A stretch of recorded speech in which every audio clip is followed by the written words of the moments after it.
What is idolatry?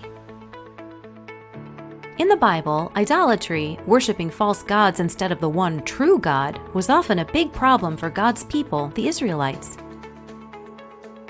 Time and again, they witnessed all of the wonderful things He did for them. He delivered them from slavery in Egypt, protected them from their enemies, fed them manna in the wilderness, and provided capable leaders to guide them. Through Moses, God gave them the law, including the Ten Commandments. These were important rules to follow regarding the correct behavior towards God and the proper treatment of others.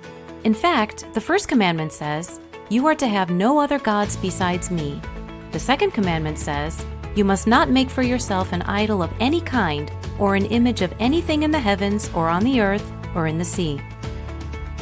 Despite these two very clear commandments, they were often influenced by people from other regions who worshipped wooden, stone, or metal images. These made-up fake gods couldn't do anything, because in reality, they were nothing. They didn't exist. When Moses was on Mount Sinai receiving the law from God, the people grew restless. Instead of patiently waiting for Moses to return, they told Moses' brother, Aaron, to make them a god to worship. Shockingly, Aaron collected all of their gold earrings and formed a golden calf. They danced and bowed down to a useless piece of metal. God and Moses were understandably angry with this betrayal. We are specifically told in 1 Corinthians, "Now these things occurred as examples to keep us from setting our hearts on evil things as they did. Do not be idolaters as some of them were."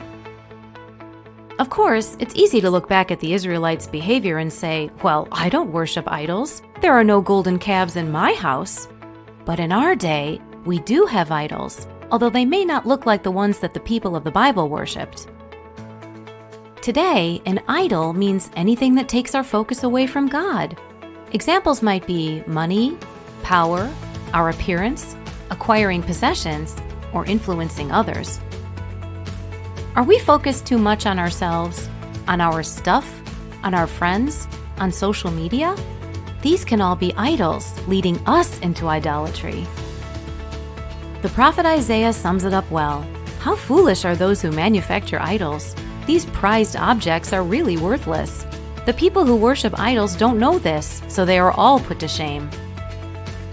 So, what is idolatry? Worshipping anything other than the one true God. In the Bible, idols were images of made-up fake gods that didn't exist.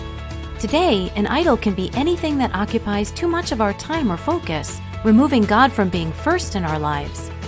1 Corinthians warns us, if you think you are standing strong, be careful not to fall.